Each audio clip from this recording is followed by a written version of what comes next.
there, ladies and gentlemen, and welcome to another edition of the Mr. Warren Hayes Show. I, of course, am Mr. Warren Hayes. Thank you very much for joining me here on youtube.com/Mr. Warren Hayes or on your favorite podcast application. I appreciate it a great deal.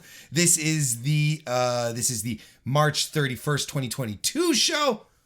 So we have got a bunch of things to talk about, mostly in regards to WrestleMania 38, which is going to be this upcoming weekend, as I'm recording this, of course. So I'm going to give you some full preview. So if you're excited and looking forward to WrestleMania this year, well, maybe this isn't quite the show for you this time around. But I'm also going to be talking about the Njcup and AEW Dynamite from this week, as I usually do, the little deep dive. So thank you very much for being here. And if it's your first time here, consider a subscription. I like to think I work for your subscription, so consider it. Listen to how things go. And if at some point you're like, yeah, this guy's pretty cool, give us a subscription. That's really, really appreciated. Great way to show some support for the Mr. Warren Hayes Show, as well as to leave a like right here on youtube.com/Mr. Warren Hayes, or a comment.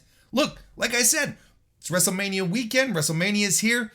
There's a whole bunch of stuff. There's independent shows everywhere. You've got the Ring of Honor show. You've got a New Japan show. There's all sorts of stuff going on. What are you looking forward to this WrestleMania weekend? Are there matches on WrestleMania that you're excited for, or maybe not so too excited for? Anything else happening? Drop some comments. Let's talk about it. Why don't you leave me some thoughts about last night's Dynamite? We'll talk about that too. Look, I just want to talk wrestling. Are you listening to this on your favorite podcast application? Thank you. If you're on Apple Podcasts, leave us a 5-star review. That would be very much appreciated. If you're on Spotify, you can leave a 5-star rating. That would be very much appreciated. Anything else on any other podcast app, if you a like, a subscription, a follow, whatever you can do to show a bit of love like that, that's fantastic. And all of these methods, they're free of charge. They're very, very simple, but they help out tremendously. They help out the growth tremendously on every platform, podcasts, YouTube, anything you can do to show some love.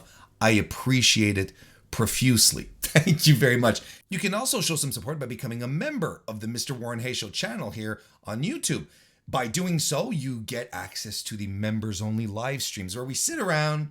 We got people in the YouTube chat. We've got people on Discord chatting, and also coming in on voice calls. We take calls from people on the Discord. So it's not just me talking. I'm talking with you guys. And it's always a cool time to be able to connect with all of you who come and listen and hang out. And it's also a great way to show just a little bit of support for everything that I do. So thank you very much. Anything at all you can do. Thank you very much. Speaking of the Discord, join the Mr. Warren Hayes Discord. Link is in the description. And don't forget to follow everything we do at Bell to Bells. Your Women's Wrestling Wire, BELLTOBELLEES.com, youtube.com/Bell to Bells, or over on Twitter at Bell to Bells. I think that covers everything. Thank you everyone for being here. Should be a fun show coming up. Let's get to it. All right, let's get to it. Let's kick this off with the continuation of my New Year's resolution. Here is once again something nice to say about Bill Goldberg. Warren Hayes has 52 nice things to say about Goldberg. Well, he at least didn't show up unexpectedly at the WrestleMania hotel. Warren Hayes has 52 nice things to say about Goldberg. Did you hear about that? Like Cody Rhodes might have he was spotted at the WrestleMania hotel. These rumors. Oh wait, nah, I don't want to. I'm going to talk about this in a little while. Let's go right to it then. Should we do ourselves a weekly wrestling inspection? You goddamn right we should.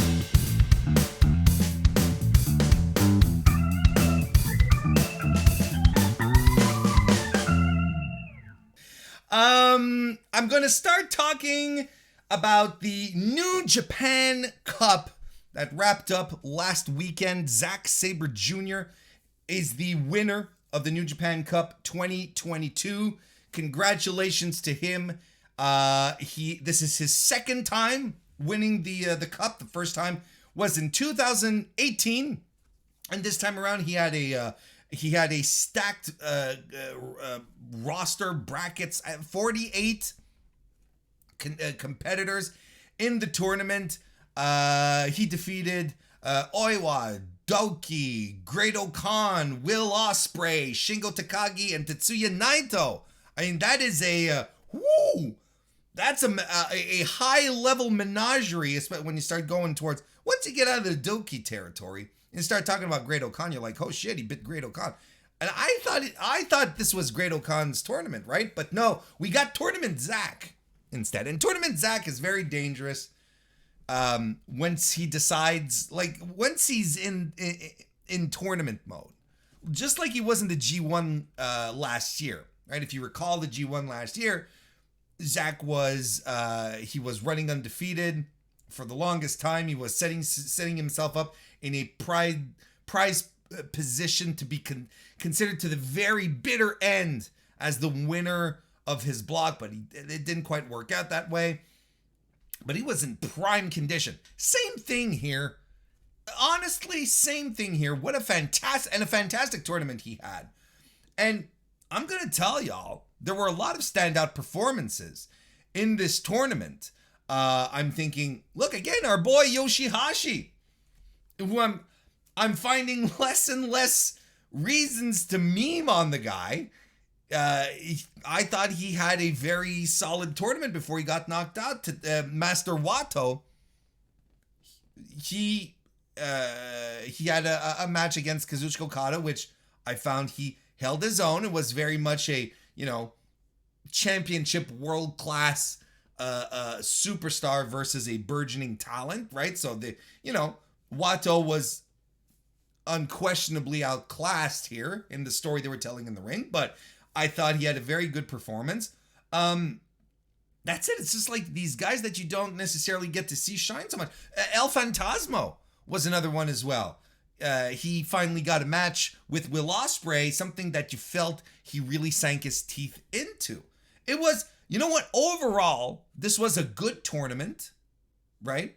When I started watching it and reviewing it, as I was talking about it on the show here, and the first couple of nights were a little uneven, but then, it's to be expected.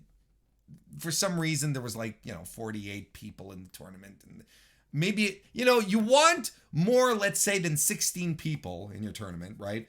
But 48 felt like overkill at some point, because when you're getting, when you start booking Gato and Jado and, fucking Oiwa and the young lions are like, okay. We maybe didn't need these many people. You know what I'm saying? But as we got deeper, and things started to focus on the top tier talent, everything just started to click, and you're like, the watching of the shows were just fantastic. And you know what? There wasn't a compelling. Let me say that again. New Japan didn't seem compelled to give us 30, 35, 40-minute main event matches every night of the cup. Nice little 20, 25-minute affairs. Especially when we started getting especially when we were in the quarterfinals, the semifinals. I'm like, okay, this is good. And nothing was wasted. Everything felt great. And New Japan is starting to feel like New Japan again, man. It's there's just something great, something very, very something that was missing to the New Japan formula that I feel is getting back there. I'm getting back in the groove of it. I'm getting excited about it again. And it was good. It really, really, really was good. And as opposed to, and there's a lot of fantastic matches that came out of this. Like a lot of fantastic matches that came out of this. Matches that if someone were to tell me, Warren, I have a bunch of match of the years that popped up, I'd be absolutely, you'd be absolutely right. And look, Would you like me to give you a few recommendations? I can give you a few recommendations if you like. I think at least these are the matches that I really liked, and I think that you should go back and watch. El Desperado versus Kazuchika Okada, March 2nd. It was the opening round match. Just a great match. Fantastic stuff. Just absolutely great stuff. El Desperado was fantastic. Okada's fantastic. Period. This was very good. Shingo Takagi versus Tomohiro Ishii from March 7, which was an early favorite for a lot of people, and I wouldn't be surprised if it doesn't end up on Match of the Year. That match ruled.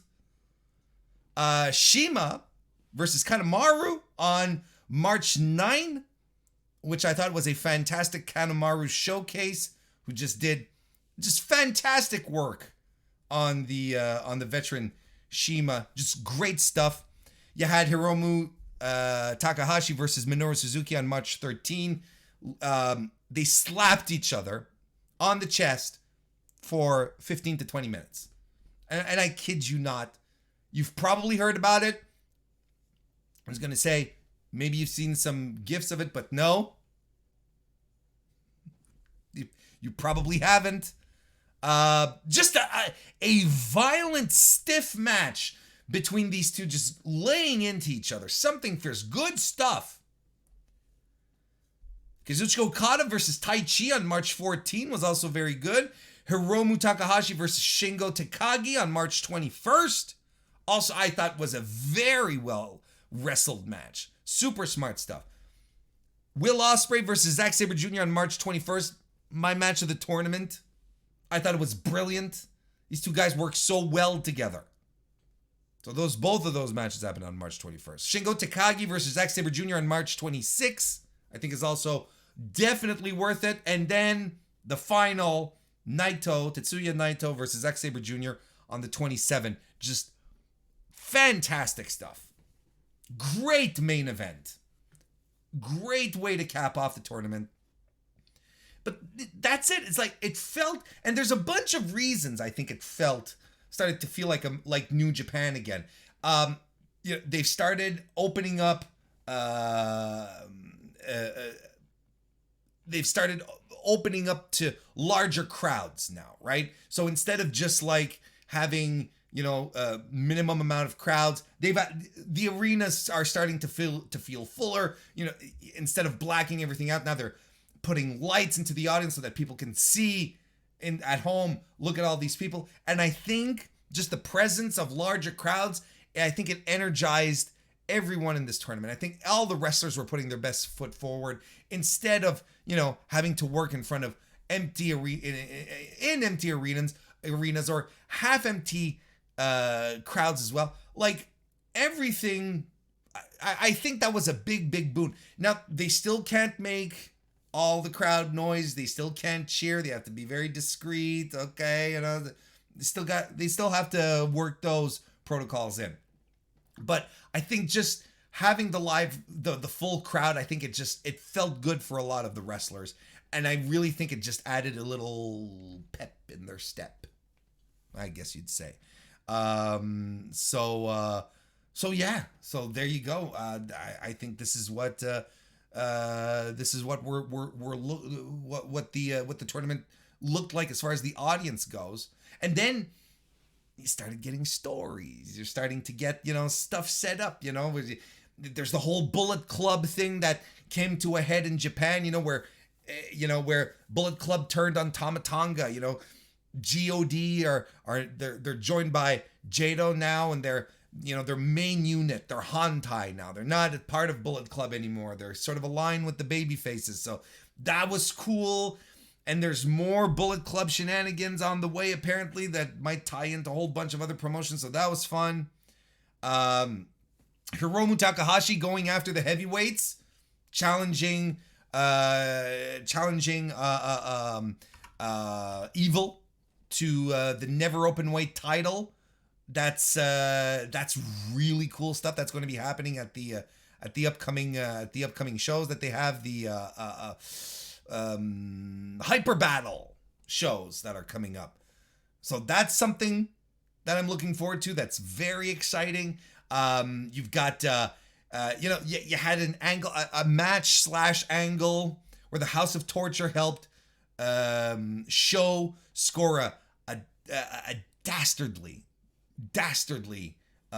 victory over Taka Michinoku, who so that it would enrage El Desperado, who is a Suzuki-gun member with Taka Michinoku, right? So setting up those angles so that Show will challenge for the junior heavyweight. So, you've got your little angles going, starting to add some fire to the United Empire, Great Okan, Jeff Cobb challenging Hiroki Goto and Yoshihashi for the titles, for the tag team titles. And I'm like, okay, for the first time in a long time, I find myself caring again about the tag team titles in New Japan. So I'm like, all right, this is all good. It's really clicking. I'm excited. I think the litmus test is going to be the Hyper Battle show coming up, because they've got all these angles set up. We've got Zack Sabre Jr. versus Kazuchika Okada, because Zack winning the New Japan Cup gives him a shot at the title. So this is all we have. This is all that's been set up, and it's good stuff. And here's another thing about Zack Sabre Jr. I forgot to mention when we were talking about him earlier. This very low-key, low-effort babyface turn that he's been undertaking is rather refreshing. I think Zack overall is very well liked by wrestling fans, even if he's just a little shit, cocky and arrogant when he's entertaining in what he does. Now he's coming into his own as a babyface, cutting promos in Japanese. You have a commentary, Kevin Kelly putting over the fact, that the audience has endeared themselves to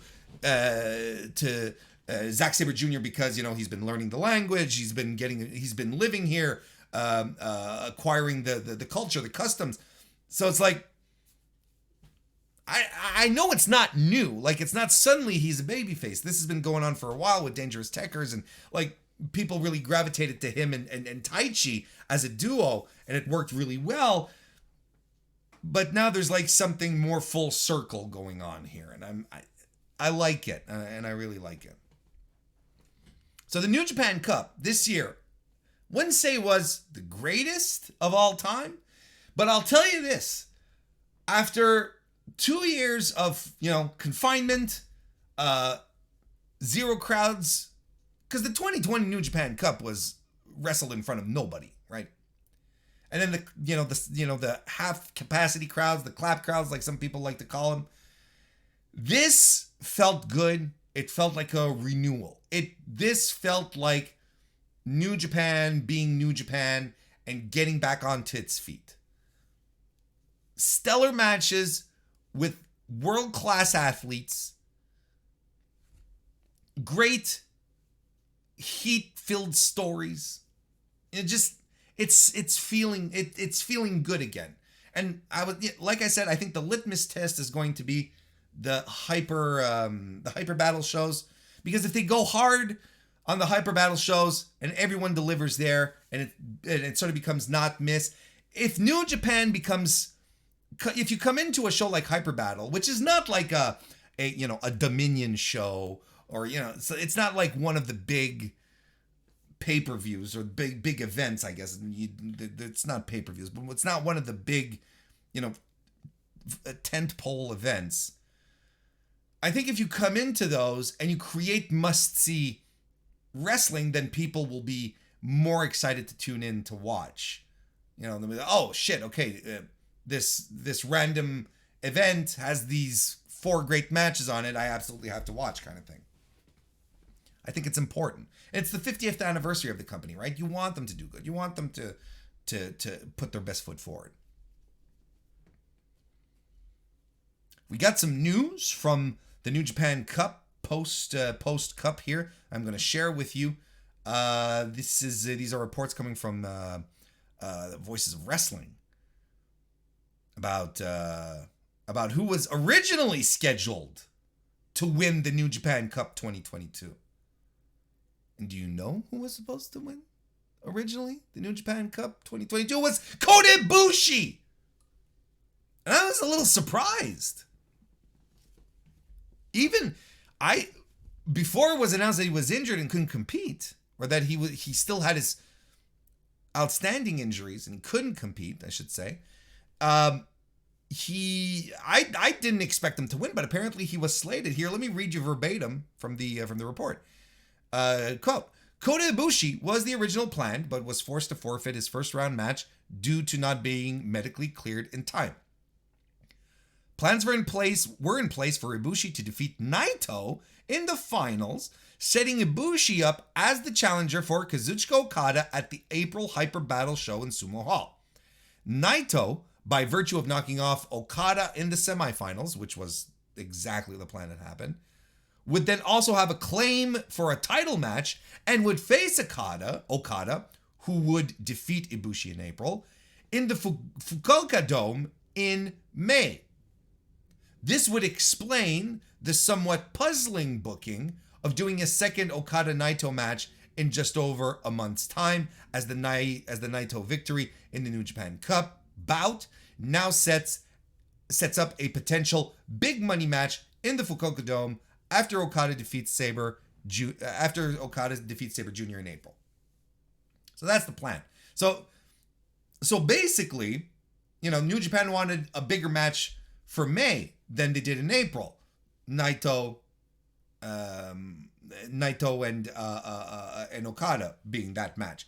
Ibushi being out this year, though, didn't change anything on Naito's side of the bracket, as that plan went forward, and he ended up going directly to the semifinals while knocking out Kazuchika Okada and putting a claim on that on the title, which they can use for the May show, which is in the Fukuoka Dome, which of course they'd like more attendance, right? So that is a money match. That is a big money match.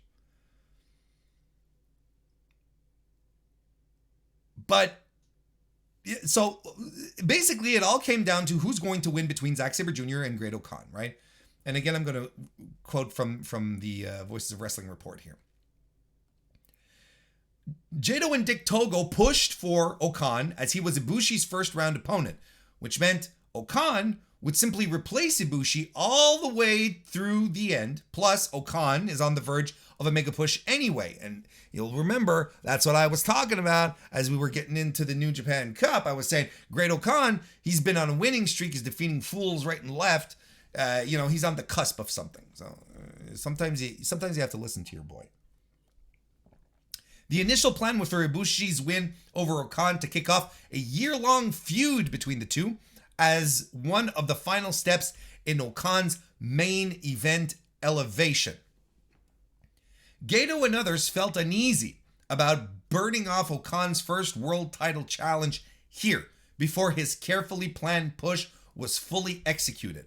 Gedo feels O-Khan needs more high-profile singles wins, which is also the reason when he was the lone United Empire member available to work the Golden Series tour, that O-Khan was booked to beat veterans and third-generation stars on some of the bigger shows, as opposed to facing young lions every night or being given the tour off entirely.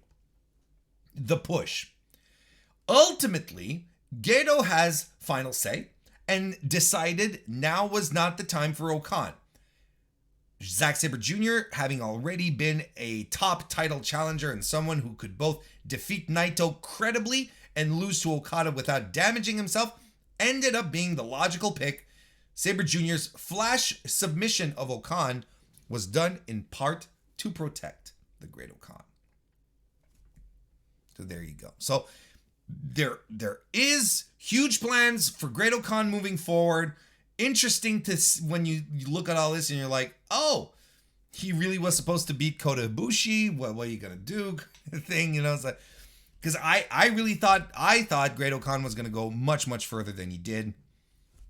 But Gedo says it himself. It's like I don't want to spend I don't want to burn him just yet. So, okay. I get it. Want to say hello to Carlito Caribbean Cool, who is in the chat. Nice to see you. And just as a quick note, Shima participated in the New Japan Cup, of course, of the Strong Hearts, right? And he even had an 8-man tag with Lindemann and T-Hawk as well.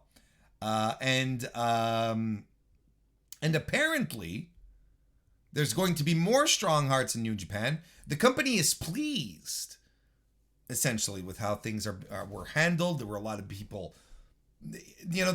Shima is, he's an old timer. He's he's been around the block and he's a hustler. He's a political guy. He knows how to play the mind, the not the mind games, but the political games backstage and all of that.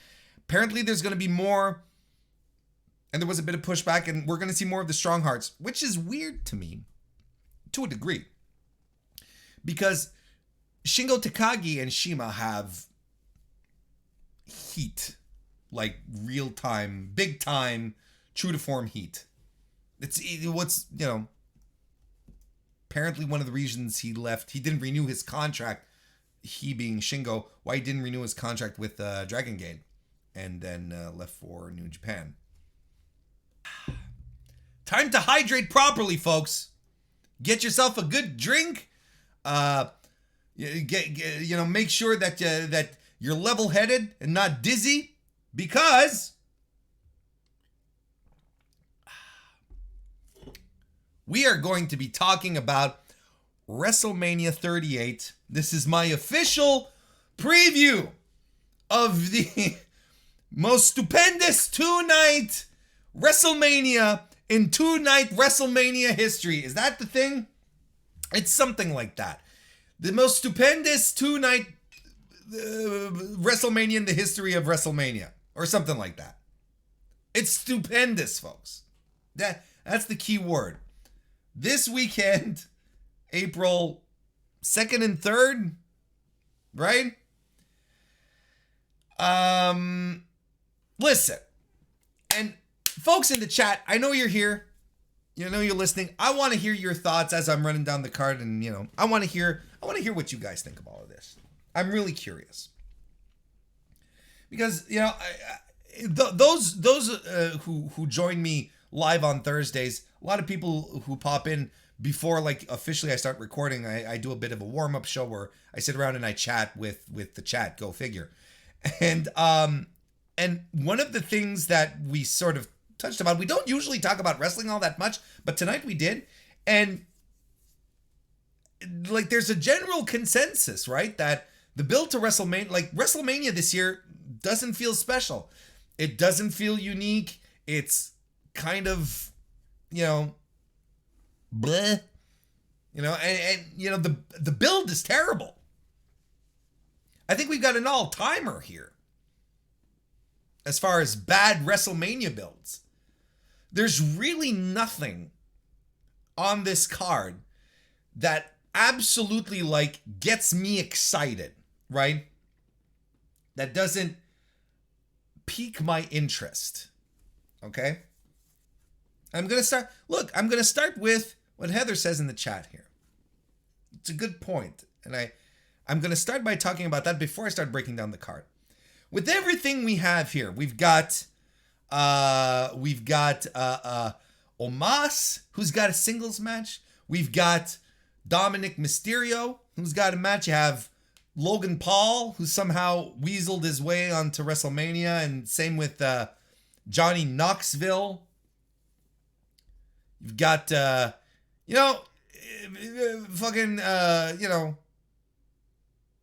Happy Corbin. And yet, neither of your secondary champions are on this card. Finn Balor, the U.S. champion, nowhere to be found.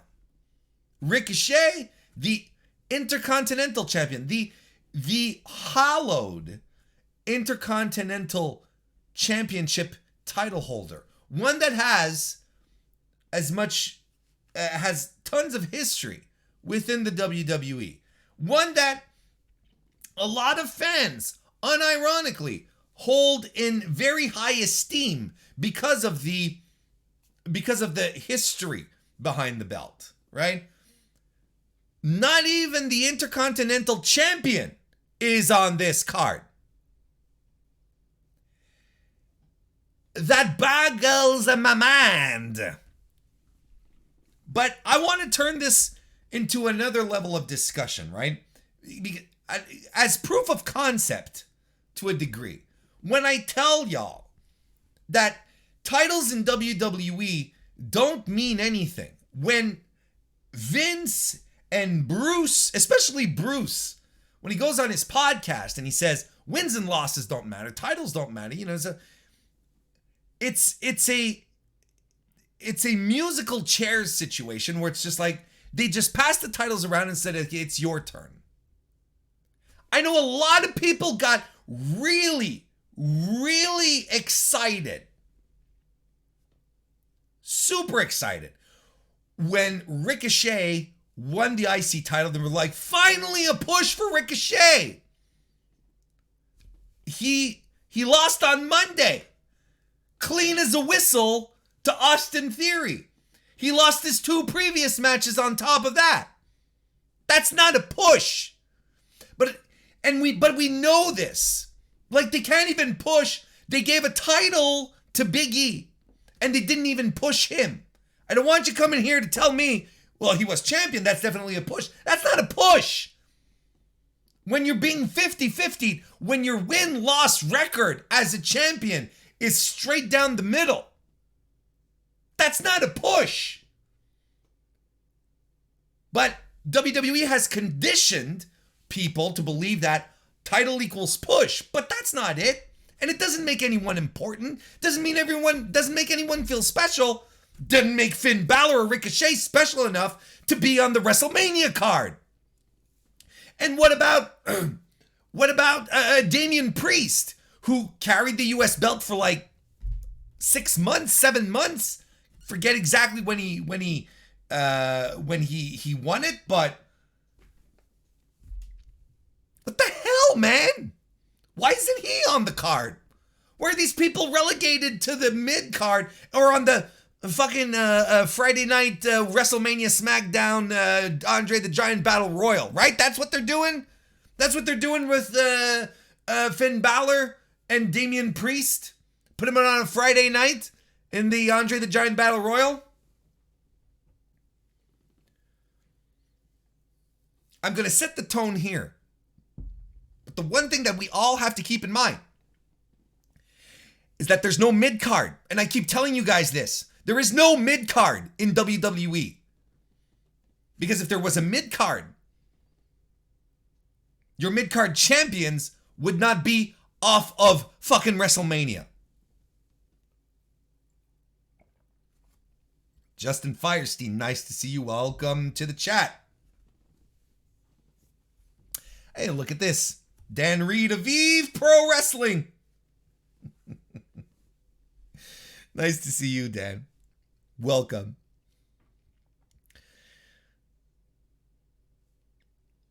Let's go right ahead. We'll just jump right in. These are the cards as presented on Wikipedia. Now, I'm just going to preface this, okay? I'm just going to preface this. They still might add Ricochet or Finn Balor to WrestleMania. They could. Like, I'm recording on the Thursday. Officially, there's still 2 days, you know. There's that. They could still do that. But the outstanding point here is that it's absurd that the mid-card champions that the mid-card titles are not being defended at WrestleMania a couple of days before WrestleMania is supposed to take place. Like, they still haven't been announced. If they're going to be announced, they're going to be announced as a surprise. That's wild to me. Wild. Let's start with WrestleMania 38 Saturday, right? It's night 1, it's not night 2. It's WrestleMania Saturday and WrestleMania Sunday. So WrestleMania Saturdays, we've got Drew McIntyre versus Happy Corbin, accompanied to the ring by one Madcap Moss. I don't know who cares about this. I really don't. I don't know. I don't know who cares about this. And what a goddamn fall from grace for our boy Drew, who had the unenviable task of carrying the Thunderdome era on his broad, thinly haired shoulders. For real, though. This is a guy that they pushed hard. He got a push. That was a push. Okay? Was it because they didn't have anyone else? Probably. Roman was out because, well, immunodeficiency, right? Safe. No critiques. Not complaining. Like, of course, he has to look after himself first and foremost. That's the most critical thing. So Roman was out, right? Because cancer, and he had to look after his health. I'm not trying to just brush it off. I know you guys, you know what I'm talking about, right? And Brock just wasn't around. Brock was probably like, I don't want to do this. I don't care. So of course they have to create someone. They have to push someone. Let's go with Drew. Perfect choice. Charismatic, big dude, athletic, handles himself fantastically, talks wonderfully on a mic. Like you could not have had a better candidate, I think, at the time to be a big time babyface champion. But this is it. Crowds return. Roman returns. Brock returns. Look what happens. And get Drew in the shitter. Drew in a fucking curtain jerker with fucking Happy Corbin.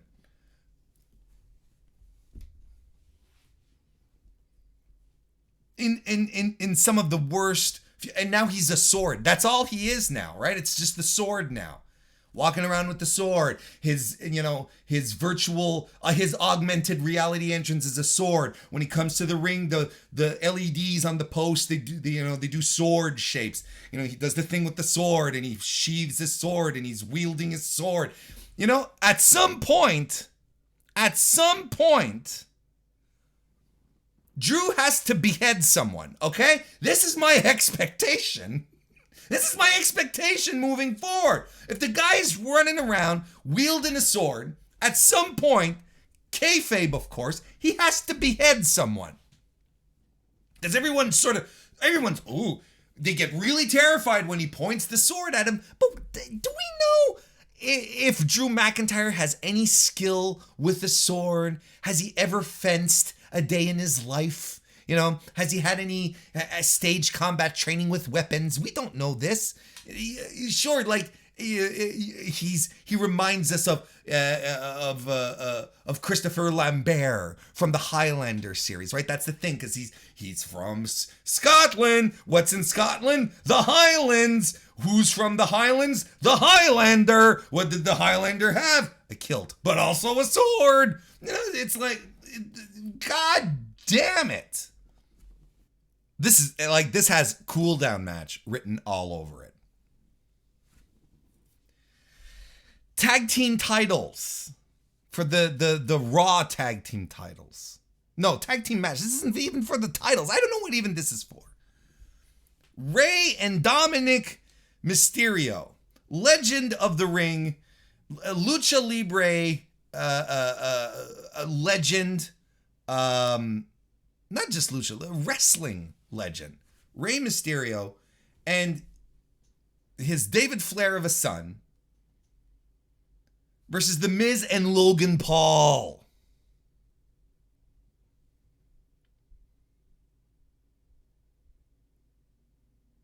Like, just saying it bores me. Here's the one thing. This is the one thing that I am excited. Oh, wait a second. I didn't say. I think Drew McIntyre wins. by the way, because I'm giving you my predictions, and of course, like, go ahead, guys. Tell me who you think is going to win, or if you care. Anyway, back to the Mysterios and Miz and Logan Paul. Of course, Logan Paul came to prominence on Vine, then moved on to YouTube and started doing, YouTube jackass shit, whatever these people did to make millions of dollars, just being, complete douchebags, and then decided to start boxing, and now, boxing. Retired legends, right? You guys saw this gimmick, right? You could all see through this, right? Challenging, legends of boxing who haven't been, in a ring competitively, like, in over a decade, and he's like, I can challenge, I can fight you, and then it's like, and he beats them, and they do it on pay-per-view, and it has these great buy rates, but apparently the buy rates are going down the toilet. So what does he have to do now? Well, he comes and gets a paycheck from the WWE, because the WWE gets all the runoff, right? You never get someone at the peak of their popularity, just gets the runoff, right? When things start to sleep, that's when they slip. That's when they scoop them up. Against the Miz, and the Miz is fine. There's nothing wrong with the Miz. Dominic Mysterio is the problem. He's the outlier here. This is one thing that I really hope. This discourse of Dominic Mysterio, oh, Warren, he's going to improve. He's such a young lad. Give him time to grow. I'm looking at a 16-year-old prodigy on the independent circuit called Nick Wayne, who can go in ways that Dominic only dreamed of, right? I see a girl like Billy Starks out there on the independent circuit, just reinventing herself, adopting a more violent Joshi style, and just becoming more and more compelling year after year, right? Who is oodle times better than Dominic Mysterio. I see a guy on the other program called Hook, who is an absolute delight to watch wrestle, and these people are all younger than Dominic. Dominic is going to be like, what, 25?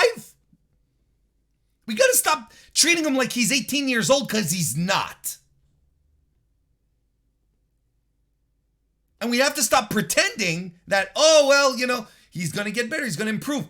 Of course. And the best way to improve and get better is to get in the ring and wrestle people, right? But when you get to the point where you're at WrestleMania, and neither Ricochet nor Finn Balor, your two top mid-card champion holders, aren't even on the card, but this dude is, there's a problem. And in a match situation, that is bound for failure. Do you really think that Dominic is going to be able to carry Logan Paul in front of 50,000 people?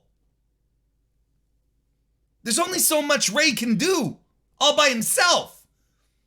The Miz is fine. The Miz is fine. Don't get me wrong. But this is a train wreck. And we've got to stop with this Dominic Mysterio thing. Any other promoter in the world would have given this kid a chance, given him 6 months, like, brother, I'm pulling you off TV. Oh, but Warren, he's Ray's son. He probably has it in his contract. Yeah, okay, sure.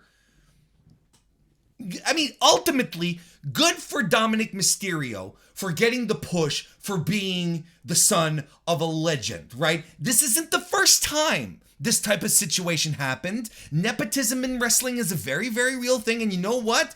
Kudos to anyone who can benefit Brent Pillman Jr.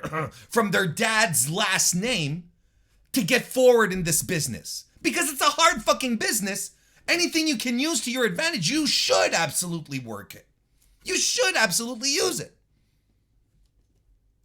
But we got to stop pretending that Dominic is fine, he's improving. He's not.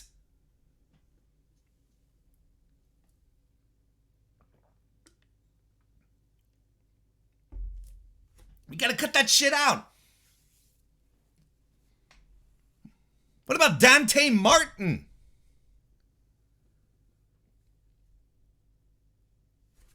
All younger. All younger than this dude. Taking up a WrestleMania spot. Hit the bricks. No Shotzi Blackheart on the card. But let's give a big round of applause for Dominic Mysterio. I don't care who wins. The Mysterios are going to win. It doesn't matter. It doesn't matter. And this one was thrown together, right? Ridge Holland and Sheamus versus the New Day. Nothing like, crushing the cervical bones, crushing the spine of a former world champion and a top tier performer in the company to help secure a spot on the WrestleMania card. Am I right?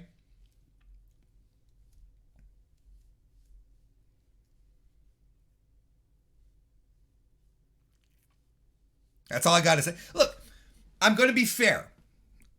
As fair as I can be.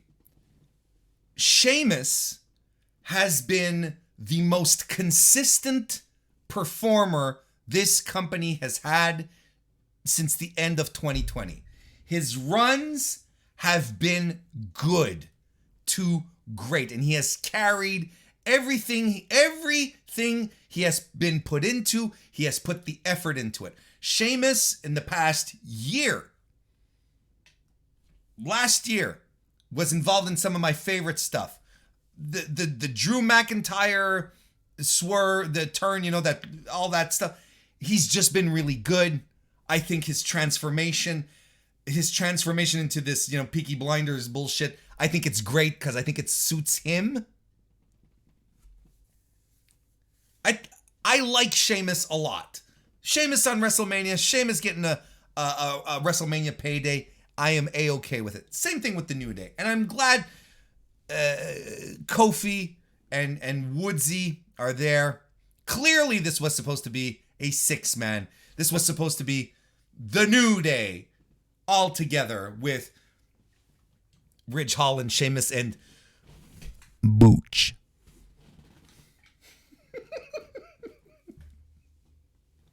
But instead, it's a straight up tag team match.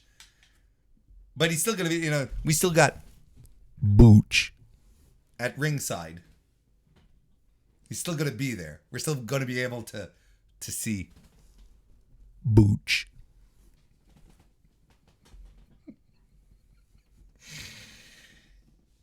None of this matters. The New Day win. Did I hear that WWE has stopped calling Xavier Woods King Woods, that they took the King of the Ring gimmick away? Did I see that right? Baron Corbin had the King of the Ring gimmick for like 70 million years. And they won't even have Woodsy have a full year with it? It's bullshit. When it was actually meaningful for Woods to have it for the fans because the fans knew how meaningful it was for him. SmackDown Tag Team title match. Jay and Jimmy Uso, collectively known as the Usos, defending against Rick Boogs and Shinsuke Nakamura. What have they done to Rick Boogs? Like, why does he look like a dime store Steiner now? What happened to the hair and the bandana and that suited him? That gave him personality. What are they doing with Rick Boogs? And why can he never get his guitar in tune? Why is it that every time his guitar is out of tune? Billion-dollar company, have him give him a roadie, a guy who will do his sound checks from that'll tune his fucking guitar. Don't leave it out. Don't leave the guitar out in the cold. That it fucks with the tuning. Don't.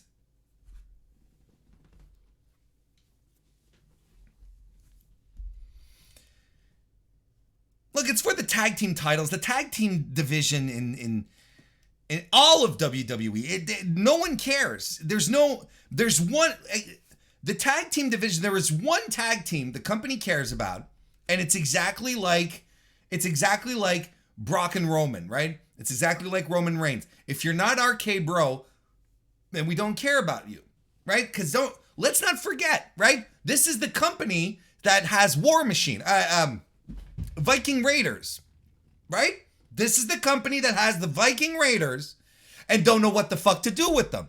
I have them sit back and, chase after the 24/7 title. There's nothing here. Now, Rick Boogs and Shinsuke Nakamura, they're best friends now. They do everything together because they did this series of commercials on fucking, what was it, for Kia? Some kind of car. A Tiburon. I don't know. I don't remember the last time I've been excited for an Usos match. And it's a shame because they're a good tag team.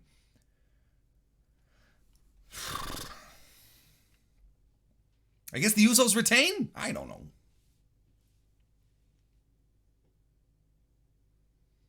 Seth Rollins. Now, Seth Rollins is legitimately involved in the best part of this entire WrestleMania build. Okay? Because the Cody Rhodes stuff has legitimately been the most fun part of this entire build. And, we're not supposed to know because WWE hasn't announced it. And, we're just been hinting at it, but there haven't been any announcements. So if you're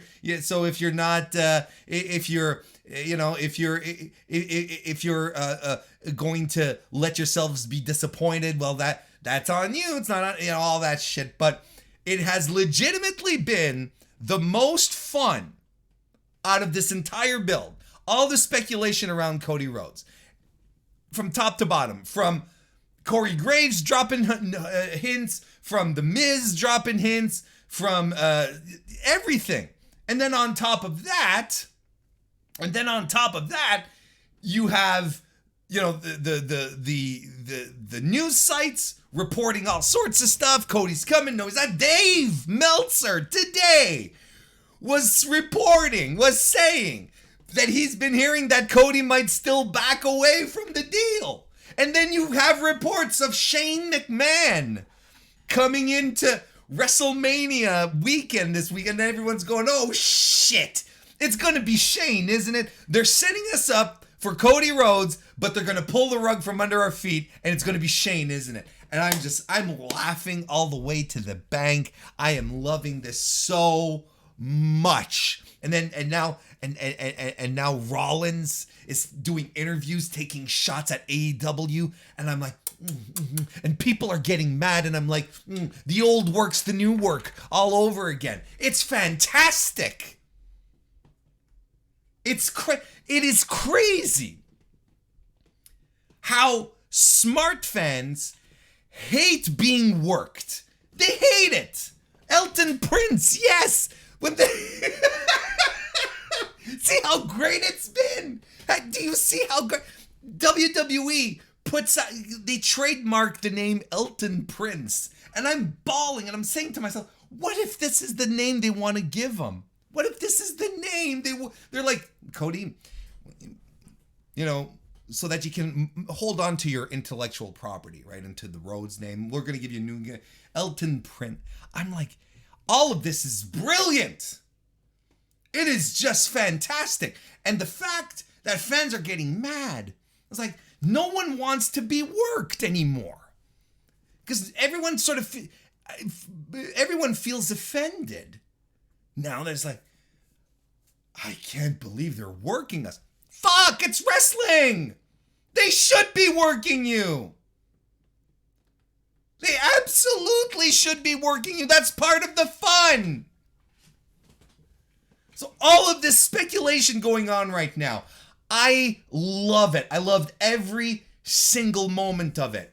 Cody not even saying a word. The dirt sheets pumping out all sorts of dirt sheets, the news sites. I say that lovingly. It's not even I don't even say that disparagingly. I say it lovingly. They're doing, everything is great. It's great. And then people get mad because they're getting worked, because they don't know. And then people get mad. People get mad. Look, this is where, okay, sidebar. This is where, this type of situation is where I realize how old I am in regards to the average wrestling fan hanging out on the internet, on Twitter, and so on and so forth.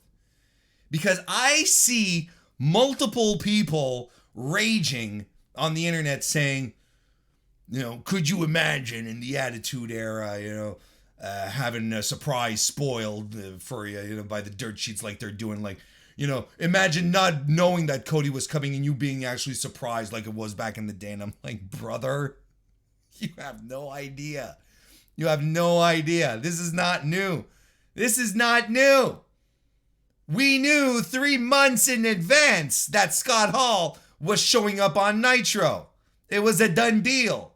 We were waiting for it. It was, everyone was expecting it. We knew Chris Jericho was showing up on Raw. They spoiled on Nitro, on television, the result of The Rock versus Mick Foley when Mick Foley won the championship.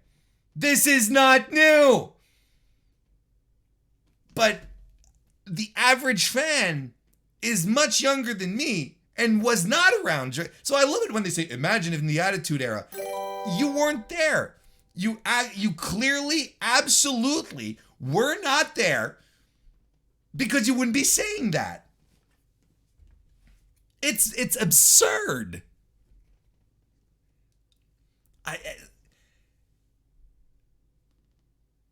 So this is how I realize this is how I realize I'm old. This is how I realize that I'm just over the hill. Because I'm like, I don't know why people think this is a new thing. Everyone seems to think that this is a new thing. No, it's not. Well, but you had to be subscribed to these dirt sheets that they'd send in the mail. No, we had internet. The internet was around. On Netscape Navigator. On Mosaic. The first iterations of Internet Explorer. You'd go to onewrestling.com. You'd go to News from Dayton. You'd get Al Isaac's Scoops. You'd go to fucking Usenet. You'd go to RSPW. Come on, hit the bricks. Stop talking out of your ass. This is nothing new. And if you don't want to be spoiled, stay off the internet. Stay off Twitter. Mute keywords. Jesus, it's not hard. And yes, we had live audio wrestling on top of that, but that was later. I'm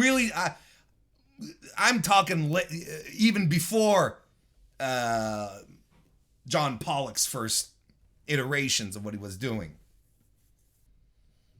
AK Germany 96 used his highlighted message as a member, an 11-month member of the MrWarrenHayes Show. Thank you, AK Germany. He says Cody should get a WWE tattoo on his left neck side, right? And so he has the American nightmare here, and then he has the real nightmare on the other side. Do you think he hasn't been around WWE because they're actually trying to transform the neck tattoo into the logo? Vince was like, oh, I'll pay you more, but we have to transform the logo so it looks like the W.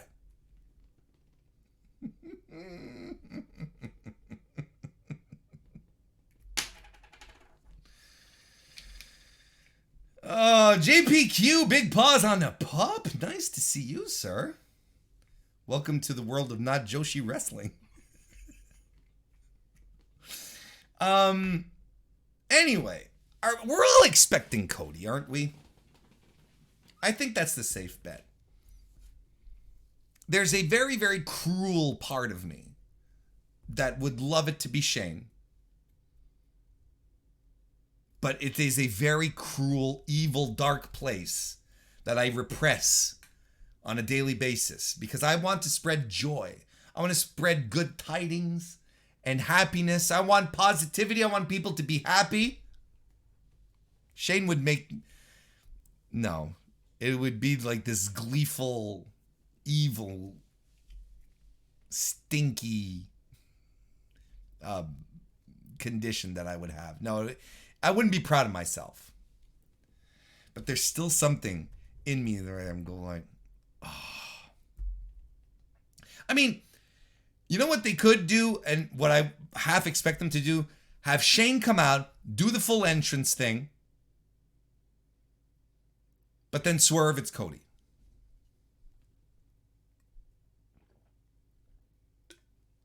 I don't think it's anyone else. I don't think it's Undertaker. I'm really curious to see what kind of reaction Cody's going to get. Because it's not going to be a Hardy Boys return level pop. It's not going to be that. If you were to come out on the night after WrestleMania, that's a whole other story because usually the night after WrestleMania crowds are smarter. They're smart fans, right? Most of them. So that had the potential to have a bigger impact, but hey.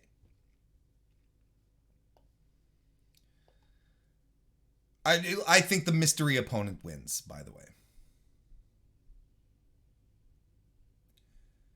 WWE Raw Women's just Raw Women's title match. Becky Lynch defends against Bianca Belair. It's all right. You know, I think everyone is sort of pulling for Bianca. I really do. But I can absolutely see WWE going, nope. But I think that what would make sense would be for Bianca to win. But I also think they might want to give Becky a WrestleMania win.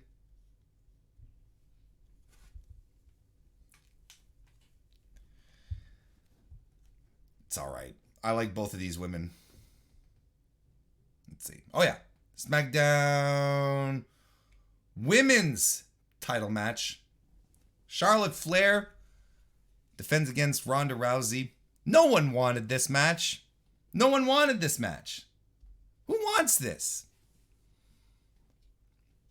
You know when I was saying earlier how WWE, they scoop up the runoff, right? Once you're, not quite at the top of your game and you're not, maybe when they brought Ronda in a couple of years ago, she was fresh out of retirement. She was getting the acting gigs. She was, getting, what was she on the cup? What was it? Sports Illustrated? I don't remember. Like she was getting, magazine cover shots, and a lot of goodwill. She comes in and, whatever happens. But now, like, she hasn't done anything in a while, which is fine. She's, motherhood. She's a new mother. Of course, she's not going to go all out. And I understand that. But still, like, we're circling back to this position here where Ronda comes back. She does not seem interested to be there. From the moment she popped up at the Royal Rumble, she has never seemed at all interested in doing anything. Her promos are garbage. She lacks motivation. She seems bored. She's looking for a paycheck. She's getting the paychecks. She went to Saudi Arabia, and now she's at WrestleMania. Good for her. Get the bag. But the rest of us have to suffer through this. We know the match people wanted was Becky and Ronda. That's always been the match. And it still is the match. It's still the one people want to see because they know Becky and Ronda legitimately don't like each other. So let's go. Let's fucking go. But Ronda is she's such a softie, right? She's such a big softie. No, I don't want to work with people that I don't like. Keep it out of my contract. Baddest woman on the planet. Jesus. And I'm saying this, I'm a Charlotte guy. I've always been a big Charlotte fan. And I know that the popular opinion is to hate Charlotte A to Z, but I don't. I think Charlotte's great. Charlotte is highly underappreciated. Highly. And we're going to miss her when she's gone. But saddling Charlotte, who is like naturally disliked, with Ronda, who has done nothing to endear herself, who is highly disliked. Who are you cheering for in this match? No one gives a shit.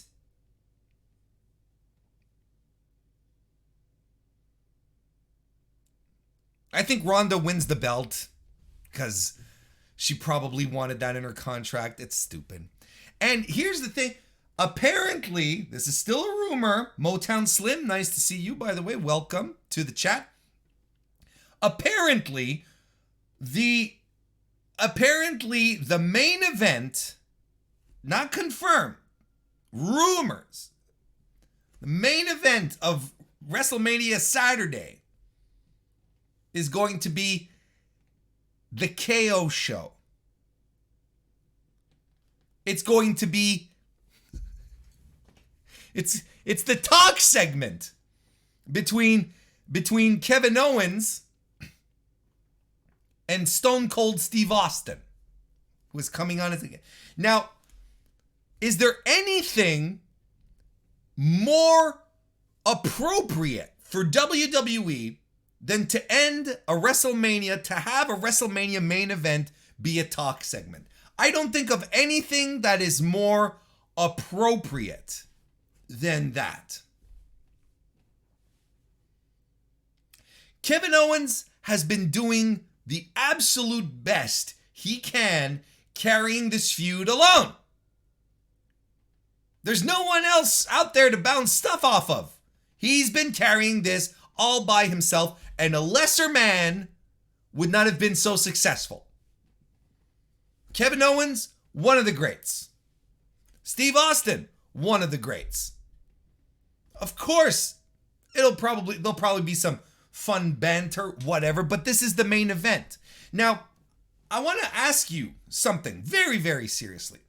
When they started talking about Steve Austin showing up at WrestleMania, the first thing that popped into my mind, and I'm on record here, saying, could this be a match? If this is a match, I'm excited for it. I'm excited to see if Stone Cold Steve Austin can still go. If they're coming in here for a match. And my reasoning behind this is thinking of all of the old guys who still, or who are revitalizing their careers recently after being out of the ring for such a long time. Sting is a guy who comes to mind, right? Too Cold Scorpio on the Independents, right? Comes to mind. Ricky Morton. Like these guys where you're like, they should not be doing this at their age, but are doing it, and are doing it pretty darn well. From good to unusually good, you know? So I'm like, if Stone Cold is cleared in this environment, in this economy, I'm ready for it. I'm ready to see Stone Cold get in the ring, stomping mud holes, run a 10-minute match. I'm not asking him to reproduce, Brett, the I Quit match. Okay, so the question that I had is, how excited are you really to see Stone Cold back in the ring? To do a segment? How is that special? And you see, look, I'm seeing it in the chat, and I'm going to sort of echo a little bit what what the guys over at the Voices of Wrestling were talking about, because we said we're excited to see Stone Cold again. He has a podcast that gets advertised on the regular. He's been back in WWE he was there at Raw 25. He was there at, Austin 316 Day. He did the special guest referee gimmick a couple of years ago. It's like, it it doesn't even feel all that special. You know what I mean? Like, seeing him again is like, I feel like he hasn't been gone for me long enough to miss him. Sting had, you know what I mean? Sting was completely gone. And then all of a sudden he's back and you're like, okay, this is exciting. You know, CM Punk, same idea. But Austin is still part of WWE programming in one form or another. And I thought the excitement of him showing up at WrestleMania was for him to get physical and have a match. But getting in the ring and talking, we get talky Steve Austin more often than probably we remember. I don't see the draw. See, I don't see the draw in this. I don't. I don't see the draw in Stone Cold Steve Austin doing a talk segment at WrestleMania when he could be doing it on any old Raw, and where he actually talks on a podcast every month. I don't know. And don't get me wrong, this has nothing to do with the man and his accomplishments and his status as a superstar in pro wrestling, because I loved Steve Austin, still do, think he's fantastic. I just don't know what the big deal is here. I don't see the big deal in Stone Cold doing a talk segment where he could be doing this any old Monday night. It's very mundane. The winner, the big winner in this is Kevin Owens. Because Kevin Owens is going to be fulfilling a dream of being nose to nose, face to face with one of his heroes, one of his idols, a guy he looked up to, a guy that he always wanted a dream match against. They probably did try. You know, they probably did try to swing that, for all we know. And I think I think it's a fair assessment that they gave it a shot. And he's going to have some back and forth. He's going to be in the ring with his hero in front of 50,000 people. Kevin Owens wins here. Kevin Owens is the winner. And I'm glad for him. And I'm happy for him. And I'm happy that he's in a WrestleMania match, that he doesn't have to jump off of shit to get a reaction. You know what I mean? Like, he is the winner. He's the winner of WrestleMania this year. Good for Kevin. I want to say hi to Bob of the Bob Culture Podcast. Nice to see you. And you know what? I think that is going to happen towards the end. I think Austin is going to be in the ring and he's going to bring out other Texas people. He's going to bring out Booker T. He's going to bring out Booker T. He's going to bring out JBL. He's going to bring out Shawn Michaels. If we're lucky, The Undertaker, if we want to call that. And they're all going to be. It's going to be like DX beating down on FTR, the Revival, at Raw 25. You remember that? It's going to be that same type of situation. And that's just Saturday. Sunday now. Sunday, I feel, is the least interesting. I feel there's less to talk about because I feel it's more by the numbers. It's very uninteresting and it's just like stuff, right? Pat McAfee versus Austin Theory, I couldn't give a shit. I really don't. I think Pat McAfee is... I think right now in WWE, there is no one who likes the product more than Pat McAfee. And I can't stand Austin Theory. I just can't. I think he has talent. I think he has a future because I think he gets it. I think he's a good wrestler, but I can't stand what they're doing with him. I can't stand him. So I don't know. Pat McAfee. Omos is having a singles match against Bobby Lashley. Omos, who is... Can someone have a ring entrance in WWE and get -1 crowd reaction, because I think that's Omos. I think that is Omos. When I was watching this Monday and he was coming to the ring, crowd dead, on their hands, no one is up, no one is reaching out to touch him, nothing. It's dead. And -1 crowd reaction. No charisma, no ability, nothing. He's fighting Bobby Lashley. Here's another guy who's getting the tail end of a bullshit decision. Here's another guy who was pushed, really pushed, as a legitimate champion. And he's on WrestleMania, which is already better than Ricochet and Finn Balor. And he's on WrestleMania having to carry, this stack of logs under a trench coat called Omos. And I know people are like, but Warren, I've seen it. And I have people tell me, but Warren, Omos is like Andre the Giant. And I'm like, no, he is not like Andre the Giant. You're referring to Andre the Giant as you knew him in, WrestleMania 3 era, where he was already towards the tail end of his career because his back couldn't support him anymore. That Andre that had zero mobility, right? Andre had established himself as, an attraction, something unique to see, not just because he was tall, but because he could go.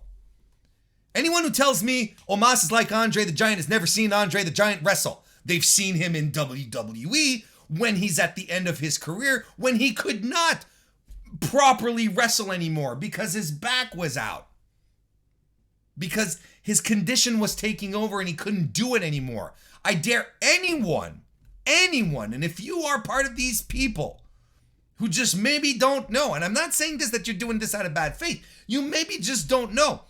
I double dare you to go back to his matches late 70s, early 80s. Seek out the work he did in Japan. Seek out his work with Stan Hansen. And I want you to come back to me and tell me Omos is like Andre the Giant.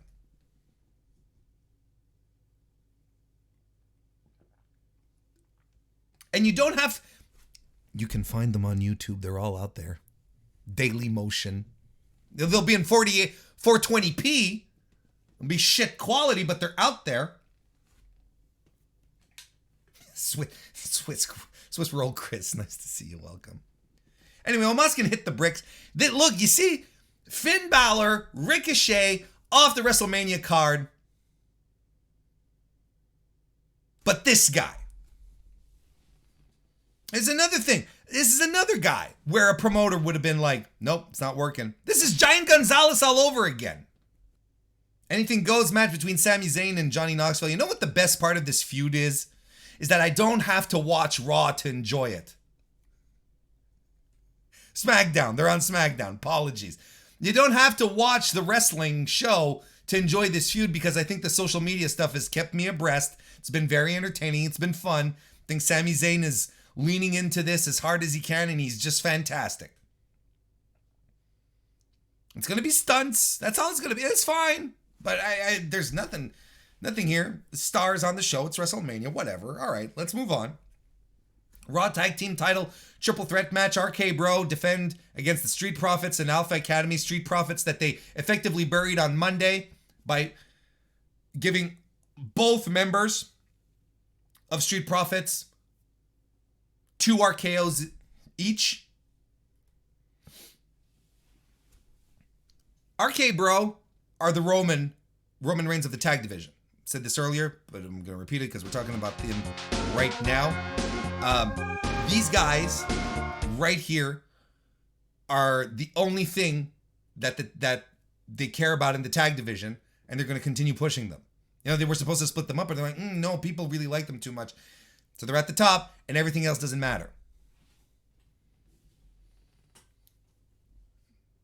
I don't care if they, Randy Orton will probably turn on him, and it doesn't matter.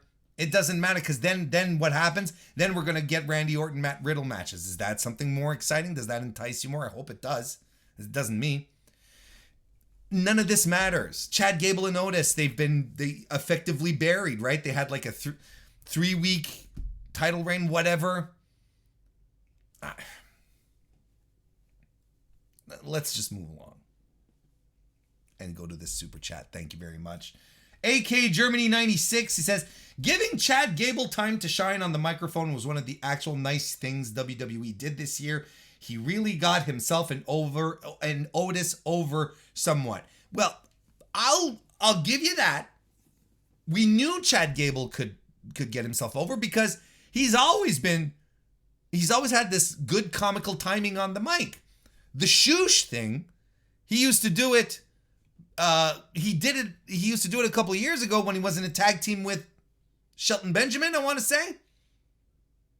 Was it with Shelton? But he was doing the shoosh thing. Well, I'm glad he brought it back, but that's it.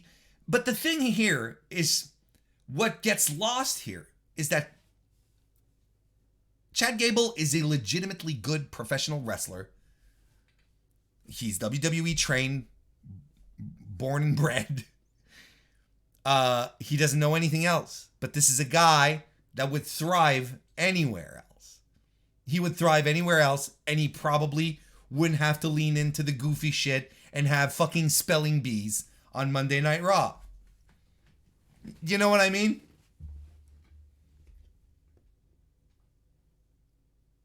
WWE Women's Tag Team Title Fatal 4-Way match. Carmella and Queen Zelina, the champions, defend against Natalya and Shayna Baszler, Naomi and Sasha Banks, Liv Morgan and Rhea Ripley.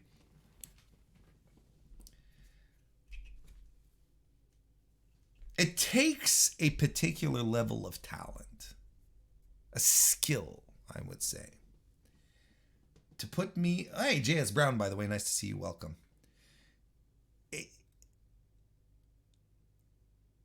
It takes as I was saying, it takes a special level of talent to put me in a position where I do not care about a match that includes Shayna Baszler, that includes Rhea Ripley, that includes Sasha Banks, that includes Naomi.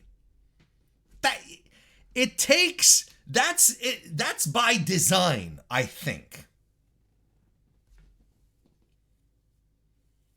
And now Carmella and Queen Zelina, they don't get along anymore. They're fighting now. It's like, so now it's like, can they coexist? This is the shit, right? And Sasha Banks.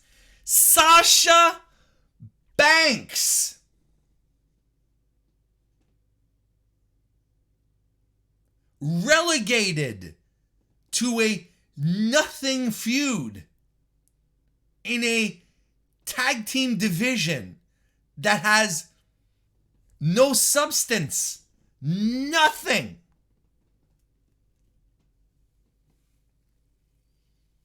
Nothing to put forward, nothing to suggest, nothing to make you care. Sasha Banks, who is arguably one of the biggest stars the company has. I would say she's bigger than Becky. This is someone who pops in and you see it on the ratings. Every time she's on, her quarter hour goes up. Every single time. This is a woman who is beloved, who has a faithful fan base, and on top of that is a very good professional wrestler. I've said it once, I'll say it again. She is the best wrestler out of the 4 horsewomen. She is one of them who can go without any objection, any question. She is a star. She looks like a star. She acts like one. And by God, they don't know how to do it. They don't know how to make her, to keep her hot on top of things. She is a commodity. She should be pushed all the time. And they're sitting on her.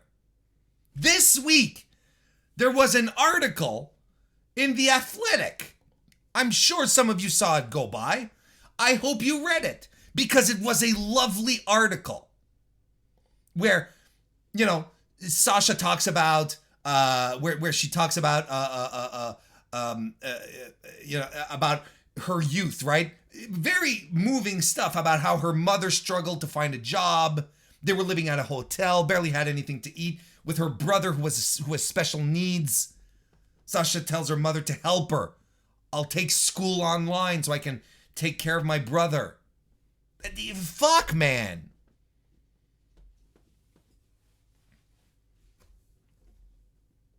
But do you know why I'm talking about this article? I'll tell you why. Because of the title. The title of the Athletic article reads as such: Sasha Banks, from WWE to The Mandalorian and beyond, won't be stopped, I want my face on the posters. If this isn't exactly the words, hang on. If this isn't code for I am done with wrestling, I don't know what else it is supposed to be. And I've been telling people for a while now, Sasha, she's got 2 years left. And she's gone. She's on the cusp of breaking out. And this is what this type of article is. It's the type of article that you put out there to go beyond WWE and your personality.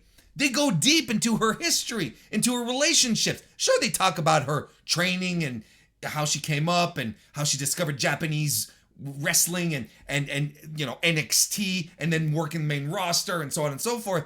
But then they also talk about all her opportunities that are coming up, talking about how, Jon Favreau saw her on an episode of Hot Ones, and that's how he decided to bring her on to The Mandalorian, right?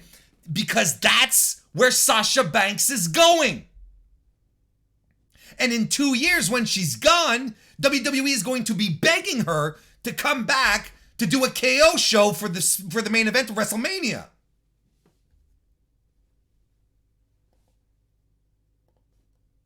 She's done. They're losing her.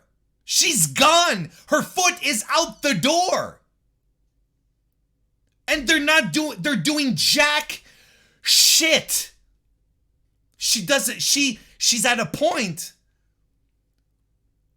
where WWE needs her more than she needs WWE, and they don't know what to do with her. They're sitting on her. They're putting her in a meaningless tag team match. Because yes, it's meaningless because the titles don't mean anything. They've been defended twice since Zelina and Carmella won them. That's not a meaningful title. That's not how you make it meaningful, boys and girls. Let me read this. She's at movie premiere. This is from the article, quote. She's at movie premieres, like the latest Spider-Man movie. She's at award shows, nominated for a Kids' Choice Award next month. She's on popular shows like Wild 'N Out and Hot Ones. She was in the opening for the College Football Playoff National Championship. She won't yet, however, reveal if she's in another season of The Mandalorian. This is what we're talking about when we're talking about Sasha Banks. We're not talking about the fact that she's a 6-time WWE Women's Champion. This is an article that says she is breaking out. She's gone.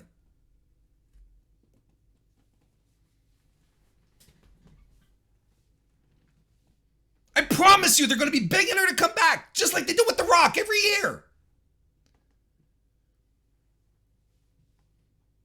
You know that meme that's going around that people go around and have fun with? We need to appreciate this. WWE needs to appreciate that they have Sasha Banks right now in their midst. 2 years, she's gone.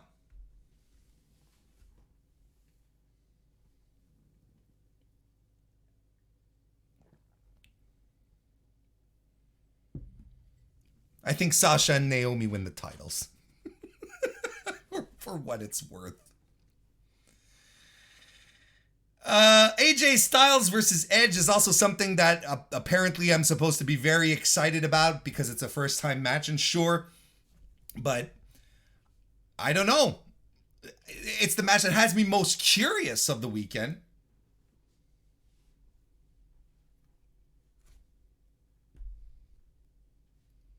And then we're having the WWE Championship Universal Championship title unification winner take all match. Brock Lesnar versus Grown Man Reigns. They're going to unify these belts for a week. A month. To SummerSlam at the most. And they're going to split them up again. There's no way. There's no way neither Fox nor USA is going to be like, yeah, I'm cool if my show doesn't have a champion. Fox is definitely going to say, we want the champion on my show. And USA says, we want the champion on our show. That's why there's two titles. That's why there's two titles. Two world level titles. This unification thing is not going to last long. And I think Roman retains. As infuriating as it is. This potential, look, I've seen terrible Roman Brock matches, but I think where they're at now, there is no reason for them to deliver a bad match. Although I think it will be a relatively short one. I think it's going to be a Brock-paced match. And we're going to get like a 10-minute match. Sayonara, good night. Roman wins. Holds both titles. Fireworks.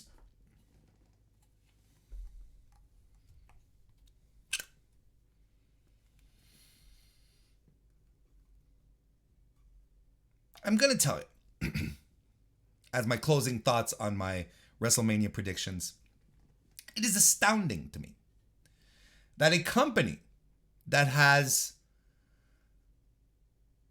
billion-dollar resources at its disposal, that is considered a media juggernaut, that has a full staff of writers and creative people that produce 7 hours of content on a weekly basis, is unable to create a big show that is compelling from top to bottom.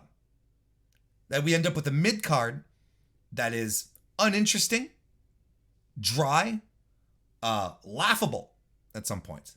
I don't have any issues with Logan Paul's and Johnny Knoxville's and whatnot showing up. That's fine. It's WrestleMania. But if you can't make me care if you can't make me care about Rhea Ripley, Shayna Baszler,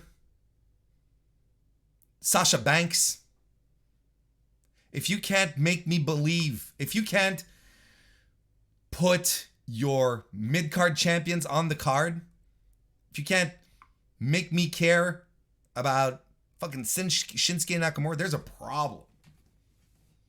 Can't make me care about the New Day? What's going on? This is fascinating to me. And, you know, I have heard on his podcast, Bruce Pritchard use the 7 hours of live TV excuse as a reason to explain why, you know, oh, it's so hard, you know, because we're pulling this all together and it's hard and we're doing 7 hours a week. And at first, made a lot of sense to me. But then when you actually sit down and think about it, you're like, no, it does not make sense. If you were running a rinky-dink operation with 15 people, 7 hours of live programming a week, yeah, I could get, but no. And the 7 hours that you put out should equate to compelling storytelling, good matches. We should care, top to bottom, without any question about what's going on these on your cards. And WrestleMania this year is an absolute indication of WWE's inability to create a compelling, interesting, good mid-card that people will truly get excited about. AEW Dynamite started off last night with the match. Already, it's a winner in my book. CM Punk defeated Max Caster. Fine little match. Caster got a lot of offense in, you know. Punk gave him quite a bit. He goes for the mic drop, but Punk rolls out of the way, hits a pile driver, locks in the Anaconda Vice. Good night. I mean, you know, what else were you expecting? That's fine. It was a fine little match. Like, just fine. Good, fun little opener. Maybe not as hot as some openers usually are on Dynamite, but that's all right. But I think, you know, the story here is that Tony Schiavone comes to the ring after to interview CM Punk, and he says, there's a lot of gray in his beard and scars on his head. He's got a lot of scars on his head, right? And he's still got a lot of gray and a lot of scars to get until his time in AEW is up. And by the time his time in AEW is up, thank God I don't cut promos on national TV. He will be AEW World Champion. So we have CM Punk staking a claim on the AEW World Title, which is very interesting to me. You know, I'm always in like this perpetual dilemma where I'm wondering for what is AEW's WrestleMania? Like, what is their big show? And I think everyone sort of gravitates to All Out automatically, right? Because it's the, it's the spiritual successor to All In. I'm wondering if Tony Khan is going to be able to call it All In now that he bought, Ring of Honor and all of that. Anyway. But my point being, there's a lot of people who say, oh, it's All Out. Or is it Double or Nothing? Because Double or Nothing was a show before All Out was. And it's always been a big show. It's always systematically been a big card. I don't know, man. So I'm thinking about it. I'm like, well, I mean, there's your Double or Nothing main event, and Hangman Page, CM Punk. And I was like, that's a Double or Nothing worthy main event. I'm kind of thinking about it. I'm like, yeah. Well, or do you save it for All Out? And I'm like, why would you save it for All Out? It's Double or Nothing. So I thought that was really interesting. And then I'm thinking, well, will it be Page? Will Page be champion by then? Or does he lose it to Adam Cole? Because, despite what a lot of weirdos on the internet would like you to believe, Adam Cole is a big fucking deal. He's a big star.